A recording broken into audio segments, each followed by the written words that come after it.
Yo, j'espère que vous allez bien. Qui dit nouvelle vidéo dit nouveau deck viable, et en l'occurrence ça va être un nouveau deck que j'avais pas encore présenté avant les nerfs. Donc qu'est-ce que ça va être? Hunterbed qui se retrouve buffé grâce au buff de l'arme à 3, et on a du coup un deck qui devient un peu plus fort parce que le cheating mana c'est vraiment ce qu'il y a de fort avec le deck, avec Hearthstone en général. Donc on va avoir la liste de Unbet qui devient assez stable désormais et vraiment viable même en top légende. Donc voici la liste de Unbet que je compte essayer. C'est globalement une liste à peu près similaire que ce que j'ai vu jouer sur la chaîne Solari. L'ajout du Finlay avait été suggéré et c'est ce que je compte tenter. Pourquoi le Finlay? Parce qu'on va mettre beaucoup de cartes au fond du deck, comme le sabre par exemple. On peut également être amené à vraiment avoir des cartes clés au fond du deck, donc Finlay peut avoir son importance. Et voilà, quel est le but du deck? On va regarder ensemble les nouvelles cartes déjà. Cri de guerre invoque une bête de votre deck qui coûte 5 ou moins. Donc déjà, la pertinence de cette carte est cool. Pourquoi? Parce qu'on peut invoquer la bête pour 4 qui a rush, râle d'agonie, vos bêtes coûtent 2 de moins, ou encore mieux, mais un Sunken Saber au fond de votre deck. Et que va faire le Sunken Saber?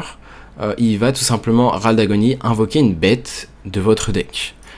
En quoi c'est fort? Parce qu'on joue des très grosses bêtes, comme le Mountain Beer, le petit Taunt 5-6 pour 7, qui lui-même réinvoque 2 de 4 pour Taunt, enfin Taunt, bête, et le King Crush. Le King Crush, voilà, ce serait une carte assez forte à avoir sur le sort à 4.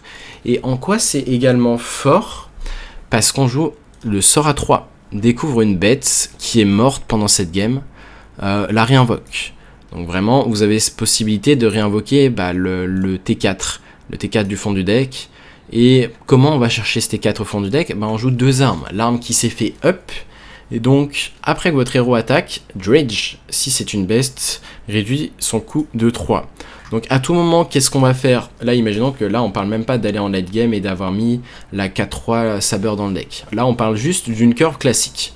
Est-ce que vous vous souvenez de Guerrier? Guerrier qui a la possibilité de faire From the Depths sur tour 3 et derrière Nelly sur tour 4. Bon, là, ça sera pas Nelly, mais ça sera toujours quelque chose de très fort. Vous allez faire une larme sur tour 3, et derrière, sur tour 4, vous pouvez avoir l'Hydralodon, vous pouvez avoir le Mountain Beer, ou n'importe quelle bête qui coûte initialement 4 de mana, et vous allez l'avoir pour 1 de mana, et voilà, du coup ça a vraiment de la pertinence. Bien sûr, le dragage marche que sur une bête si vous voulez réduire son coût de 3. On joue également le Red King. Là, disons que c'est vraiment une liste avec pas mal de légendaires. Imaginons que vous n'ayez pas toutes les légendaires. Vraiment, c'est si vous aimez Hunter, si vous avez envie de vous faire plaisir, que vous pouvez déjà crafter le deck, parce qu'on a peu d'échantillons encore, on a peu de recul sur la méta. Mais déjà, quand on voit les synergies, juste les synergies que je vous montre et qu'on peut faire avec le deck, le fait de pouvoir cheater en mana avec Hunter, là vraiment on a normalement un deck qui devrait prendre de sa pertinence, vraiment devenir plus pertinent. On a le Colosse à 7. Colosse à 7 qui, cri de guerre, donne à vos Hydralodon rush. Donc ça va invoquer 2 3-1 qui elle-même râle d'agonie. Si vous contrôlez Hydralodon, invoque 2 têtes d'Hydralodon, tout simplement. Et si l'idée c'est quoi? C'est que les râles d'agonie, vous allez dire peut-être on peut gérer tout un board s'ils ont tous rush, sauf que non. C'est que les 2 que vous allez invoquer qui vont avoir rush, par contre les rip-hop n'auront pas rush. Par contre, si vous avez réduit son coût, que vous faites Maître Chien Chaud, ou que Maître Chien Chaud est déjà sur le board, vous allez gérer tout un board. Voilà, ça peut être une petite synergie voilà, qu'on a mis en amont sans même avoir joué le deck, juste en ayant fait ce côté analyse. On peut voir qu'on peut juste comeback un très gros board, on sait jamais hein. Vu que Druid Alignement c'est un deck qui est très présent, 2 de mana, Maître Chien Chaud, Hydralodon, on a une full gestion et tout simplement on peut gérer des très gros boards, des boards infinis en fait. Donc voilà, des petites synergies sympathiques avec le deck. On joue la 1-3 qui pareil peut aller chercher une bête du deck. L'idée c'est de chercher quoi? C'est de chercher une copie de la carte qu'on aura mis au fond du deck, le Sunken Saber. C'est la meilleure synergie qu'on peut en faire. Après également on peut avoir des King Crush si on veut. Et voilà. Le Finlay va être pertinent si on a mis des petits sabres au fond du deck, mais qu'on n'a pas à trouver l'arme, par exemple. Le Quick Shot, c'est du burst, c'est flexible. Le Doggy Biscuit, ça va permettre un buff. On aura très souvent une créature qui stick sur le board. Le sort 1 va être flexible. Si vous avez joué un Naga, inflige 2 à 2 cibles, tout simplement. On joue la 1-3 pour vraiment potentiellement avoir l'outil de curve T1, biscuit, ou juste avoir le sort 1 actif et contre les decks aggro, ça va être pertinent. Donc voilà, on va se retrouver en game avec le deck. Voilà, on est dans une première game, potentiellement contre guerrier, on verra si c'est vraiment un guerrier. Revive Pet, on va pas le garder au minigun. Ça, on va pas le garder, sauf si c'était un deck aggro ou voleur. Mais là, on veut vraiment aller chercher les T1, chercher... Ok. Le sabre, ça me paraît fine à aller chercher également. Donc là, on va pas jouer la 1-3 sur tour 2, je pense. L'arme, c'est vraiment la carte clé à aller chercher. Hein. C'est ce qui permet le cheating mana, et le cheating mana, c'est très fort. On va rien faire sur tour 1. Le côté réduire le coût d'une bête de 2 est également ok. C'est pas la carte la plus forte, mais le fait que ça ait rush, c'est pertinent du coup. Ouais, ça a l'air d'être un vrai guerrier. Il n'a pas fait d'échangeable ni rien.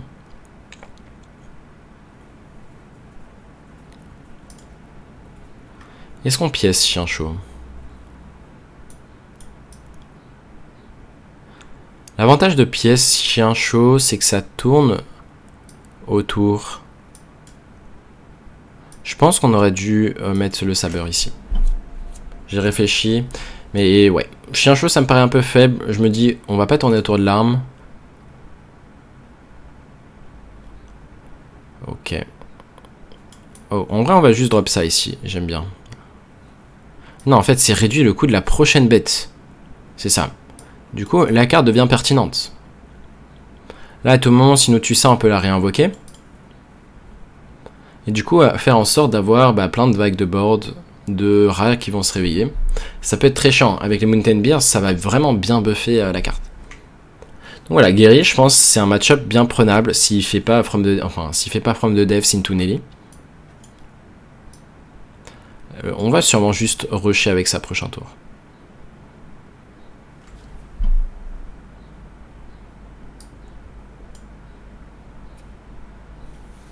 Si vous pouvez faire Revive Pet sur King Crush, c'est également très fort. Sur Mountain Bears, c'est très fort. Pourquoi? Parce que ça met sa guerrier, ça met de la présence sur le board. Ok, il a tué le rat.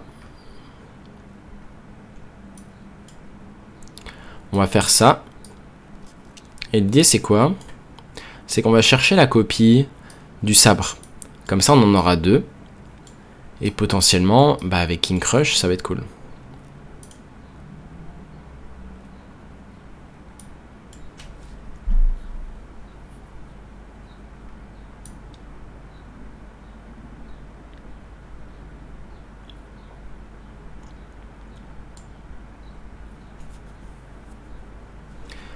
On pourrait se dire on prend l'hydralodon, mais j'aime bien chercher ça, qui peut lui-même chercher l'hydralodon. Est-ce que c'est pertinent de trade ici?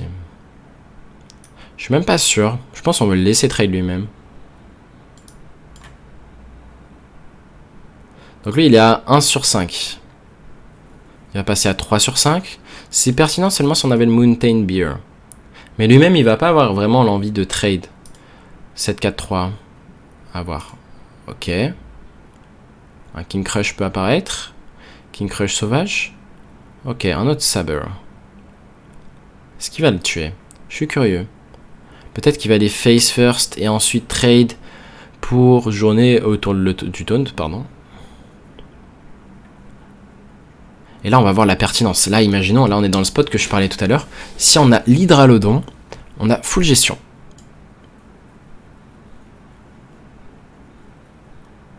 Ok, on n'a pas l'hydralodon.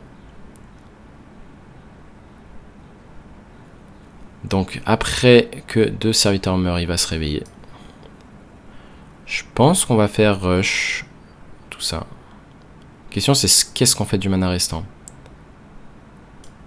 Peut-être qu'on va commencer par pistage. L'arme.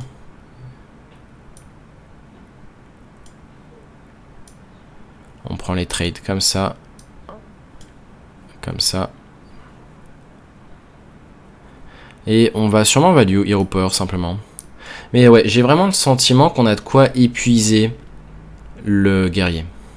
En termes de ressources. Tant qu'il n'a pas fait From the Depths, c'est vraiment compliqué pour lui.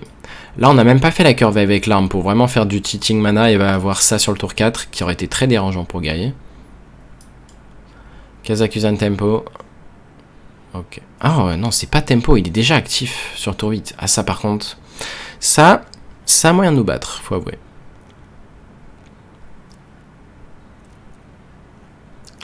On espère qu'il n'ait pas des bons trésors.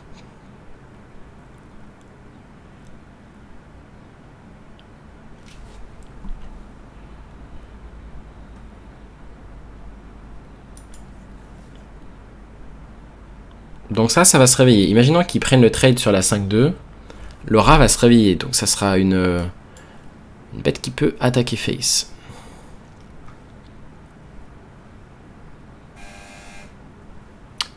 Ok, je m'absente un petit instant car on a sonné chez moi. Je reviens tout de suite.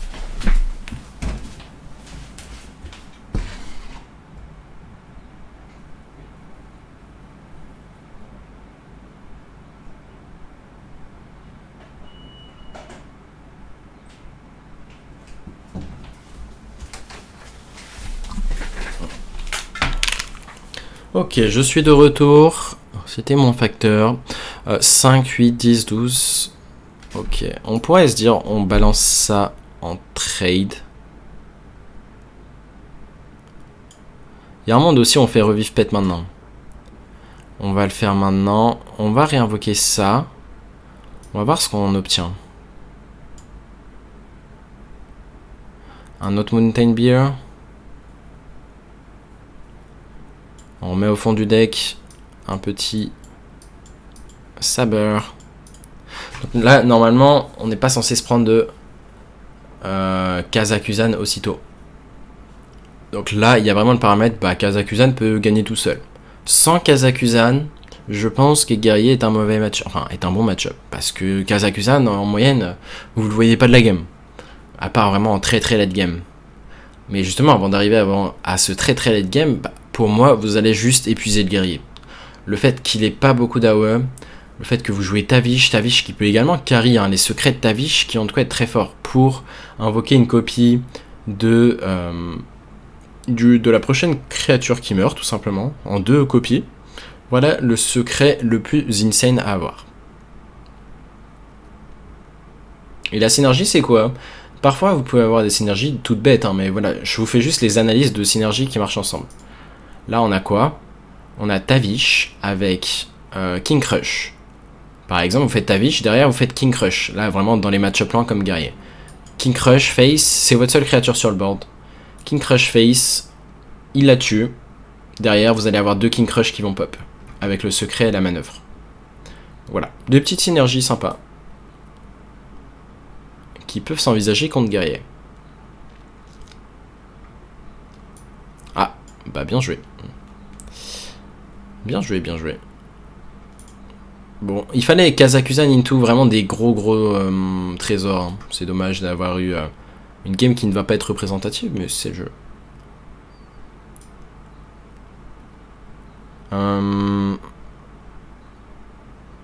Ok.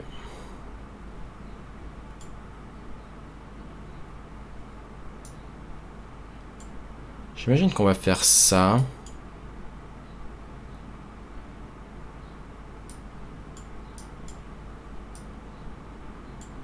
Trade comme ça va face. On va voir ce qu'on a au fond du deck.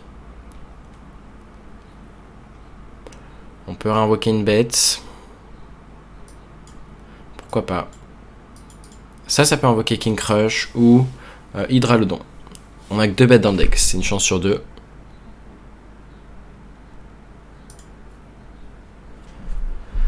From the Depths.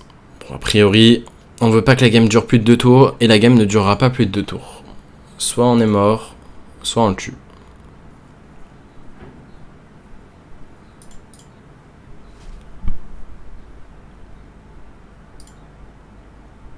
Ouais, le problème c'est qu'il a de la pioche, donc là, s'il a le sort à 14, c'est déjà fini. Ouais, je vous dis, ça ne sent pas bon. malheureusement.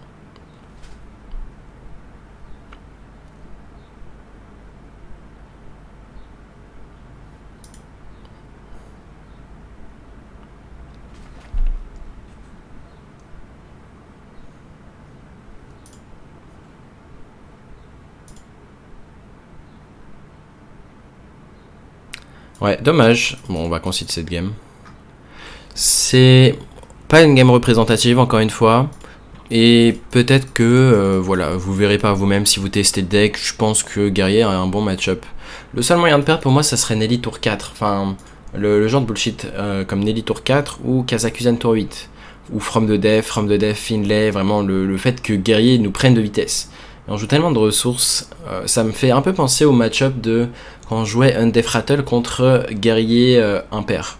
À l'époque, ou Guerrier Control, tout simplement. Et, bah, tout simplement, tu épuises en ressources le guerrier parce que même s'il gère tes créas, derrière il y en a d'autres qui repop, t'as énormément de value dans le deck et c'est pour ça que c'est dur pour le guerrier. Tu mélanges value et tempo en fait, c'est la force du deck. Paladin. Donc soit c'est un vrai paladin et auquel cas je pense qu'on peut se prendre de vitesse, se faire prendre de vitesse par paladin. On va garder le biscuit, pourquoi ? Si c'est un paladin, on aurait considéré de garder Maître Chien Chaud. On va pas le garder ici. Donc on garde le biscuit si en top deck un T1. Et on a été un bon joueur. On a top deck un T1. Statistiquement, ça aurait été peut-être un 20%. Même pas. Peut-être 15%, 20%. Soit environ une chance sur 2. Enfin, une chance sur 5 en moyenne d'avoir cette 1-3. En ayant gardé ça. Ça reste faible, mais en soi, ça se prenait. Bon, du coup, on a forcé la pièce et le touffe. Donc là, ça veut dire le Gnoll coûte 3 de mana. Il n'a pas assez à Gnoll tout de suite. Malheureusement, la main coûte cher, on n'a pas d'armes. On préfère quand même value l'Hero Power parce que ça peut jouer à moins de dégâts. Et si on trade... C'est seulement triste si on a pioché l'arme à 3 maintenant. Ok. Donc on n'est pas triste. La main est lourde, malheureusement.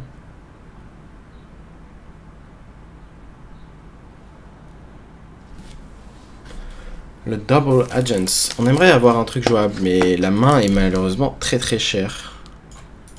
C'est dommage, hein. Après, la 4-4, pareil. La 4-4 est une carte qui s'est fait buff. De mémoire, c'était une 3-3. Et du coup, elle va permettre de bien contester le board. Le seul problème maintenant, c'est que on n'a rien fait les 4 premiers tours. On n'a rien fait les 4 premiers tours à part jouer un T1 et gérer une 3-3. Alors qu'on avait énormément de cartes jouables. Et on joue contre le deck qui justement punit les sorties lentes.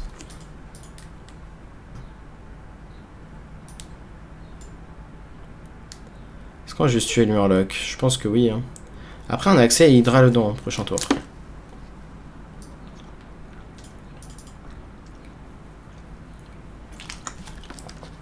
Et ça, c'est pas rien.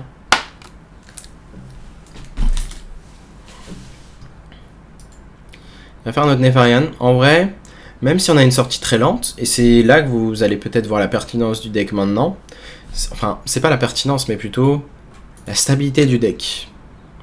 Là, j'ai quand même le sentiment qu'on est dans un spot fine, alors qu'on n'a rien fait les 4 premiers tours. On va juste gérer cette créa.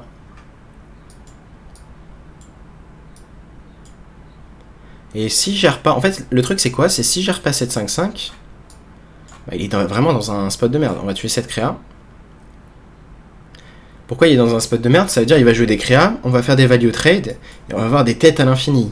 Si vous vous souvenez un peu de la mythologie, là c'est l'histoire, tu tues une tête, il y en a 2 qui repop. C'est ce qu'ils ont essayé de faire. Un très bel art design ici. Et rien que pour ça, on aime bien jouer les colosses. On peut également invoquer... Non, on n'a pas mis de sabre dans le deck. Ok. Il a déjà utilisé 2 sorts de burst, ça veut dire qu'il peut potentiellement pas chercher l'Hydra le don. Ouais. Donc l'Hydra qui peut vraiment faire la game toute seule si elle n'est pas gérée. Et la pertinence c'est quoi? C'est qu'on joue à l'arme à 3 pour tenter la Drage. Et si vous l'avez en main et que vous avez fait la 4-3 sur tour 4 ou 5, enfin tour 4 en l'occurrence c'est mieux, pour réduire le coût de la prochaine bête que vous jouez, bah, l'Hydra sur tour 5, si elle n'est pas gérée, bah, elle gagne la game toute seule dans les match-up tempo. C'est vraiment, on voit en fait, on a beaucoup de moyens de gagner des games. On a beaucoup d'outils pour gagner des games en fait. On n'a vraiment pas un plan de jeu défini sur un seul truc, mais vraiment plein de moyens de s'adapter et de faire des choses très fortes. Et c'est ce que j'aime bien avec le deck. Vraiment le potentiel. Paladin. Est-ce que cette fois-ci ça va être un vrai paladin?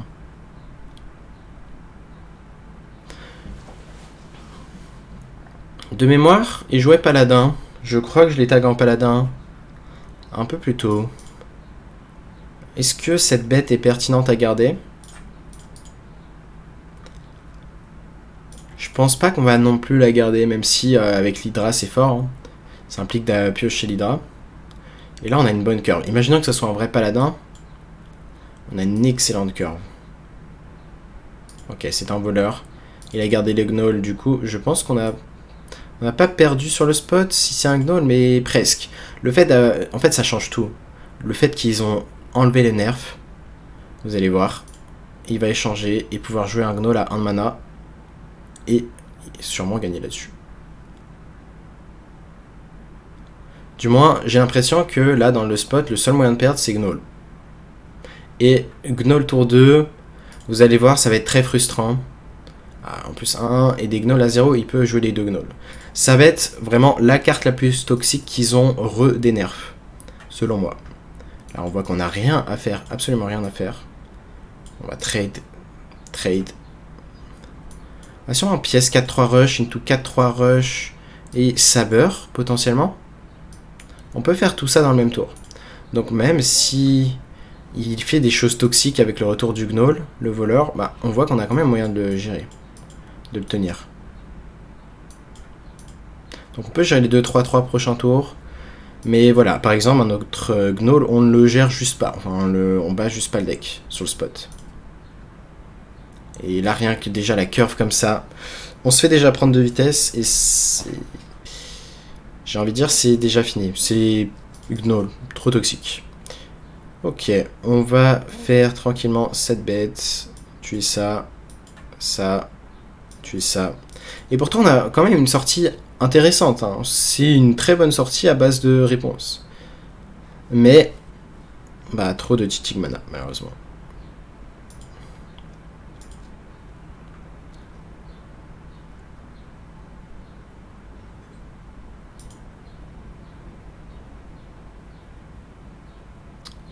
Et là, déjà, c'est déjà un spot ingagnable parce qu'on est un tour trop tard de Tavish. Je pense qu'on va la concede et relancer une game. Ça paraît pertinent.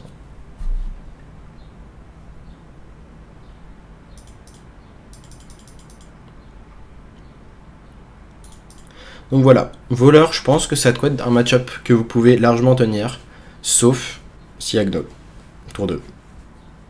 Là par exemple, on était dans un spot, bah s'il n'y avait pas Gnoll sur le tour 2, avoir Gnoll sur le tour 2, ça implique d'avoir Gnoll en main et d'avoir une carte échangeable. Bah, on avait là un 3 qui allait se faire buff, into buff, et c'était déjà fini pour voleur. On allait rentrer trop de dégâts. Là par exemple, on peut se dire c'est peut-être un voleur. On va tenter une curve. On va tenter une curve comment? À base de 1-3 sur 2 et sur 4 on fait ça, sur 5 on fait l'Hydra.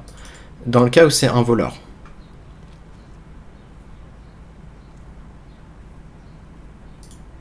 Ok, c'est un démoniste. On va quand même pique l'Hydra, je pense.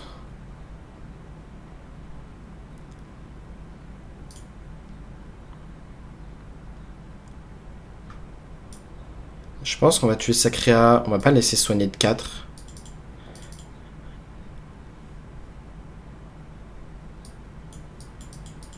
Et là, ça va être ça tous les jours, le prochain tour. Il y a même un monde où on fait Mountain Bear. À voir.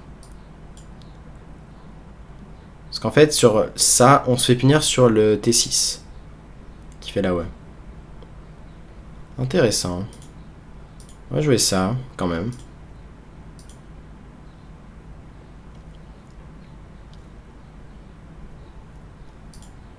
Ok, il a utilisé la pièce. Je pense qu'on va juste jouer T4. Même si là on aurait pu se dire on peut buff et avoir une grosse créa. Il doit jouer une version OTK ou Curse of Agony. Et vraiment, ce qui est dommage là, c'est pas avoir l'arme tour 3. Hein. On l'a pas eu une seule fois. C'est dommage. Enfin, on va dire on l'a pas eu une fois sur tour 3. J'ai pas pu vous montrer la synergie de vraiment faire T3 into... Ok, on va peut-être jouer ça ici. Après...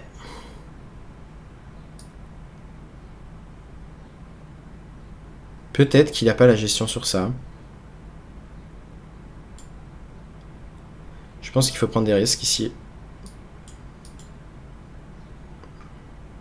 On va garder le biscuit, il peut être flexible. Que ce soit pour dredge avec l'arme et ensuite échanger.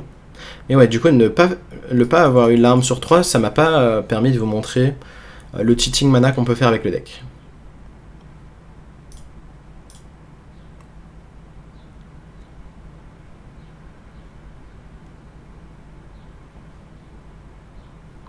En tout cas, même si voilà, le voleur a l'air très très fort, je pense que la méta tournoi a de quoi être très cool.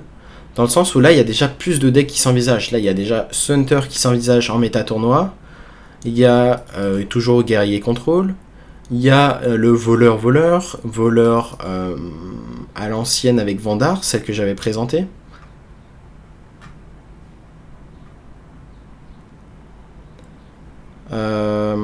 Ok, peut-être qu'on va finir là ici. L'argument c'est quoi? C'est de récupérer potentiellement le sort à 3. Après on peut se dire on curve juste et on fait ça. C'est peut-être un peu meilleur.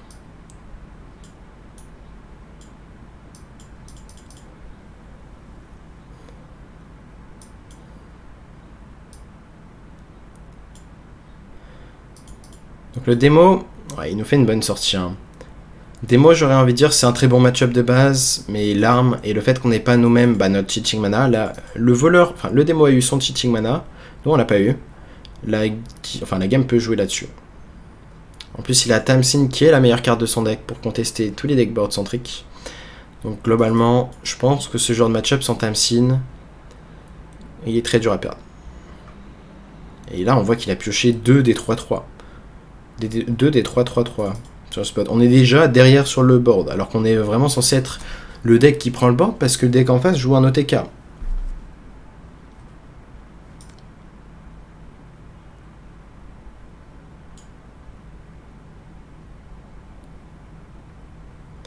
On a la pire bête ici.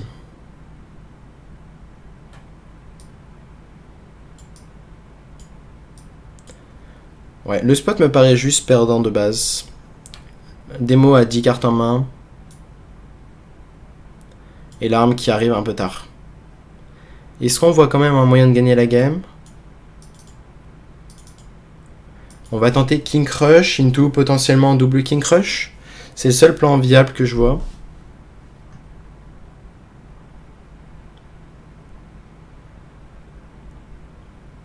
Et à tout moment, on est déjà mort par la combo. Soit il joue la combo qui nous fait piocher tout le deck, soit il joue la combo chouette, soit il joue la combo des agonies.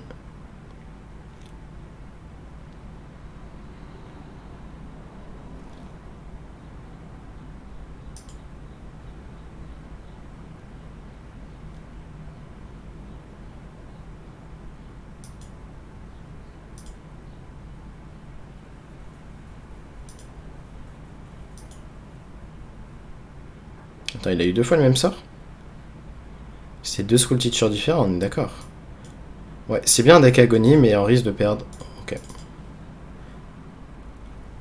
On peut plus prendre le plan de jeu King Crush. Là, on va prendre trop de dégâts et c'est déjà fini. Ok, dommage. Bon, on aura fait peu de games, mais encore une fois, j'ai pas le temps, on va dire, de vous faire plus de games que seulement 3-4 games. Là j'essaie de vous présenter plusieurs vidéos en très peu de temps, tant que je peux et tant que je ne pars pas, on va dire, je vais être indispo pendant peut-être 24 heures, c'est pour ça que j'avais envie de vous montrer vraiment les decks forts en premier, et que vous ayez déjà une idée sur quoi vous lancer. Donc là pour l'instant, on a 3 decks, on est déjà à 3 decks. Au moment où vous voyez cette vidéo, peut-être que le chasseur est sorti avant le voleur, enfin bref. J'espère que cette vidéo sur le chasseur vous aura plu. Les games qu'on a perdu au final, on voit que c'est vraiment des sorties top curve qui nous bat, à base de le Gnoll sur tour 2, le démoniste qui a fait son cheating mana mais pas no et a eu Tamsin, et le guerrier qui a fait Kazakusan sur tour 8. Donc en très peu de games, on aura vraiment peu de games représentatives. Enfin, on va dire que la variance va être très élevée. Donc voilà. Sur ce, je vous dis à la prochaine pour une nouvelle vidéo. Et tchuss.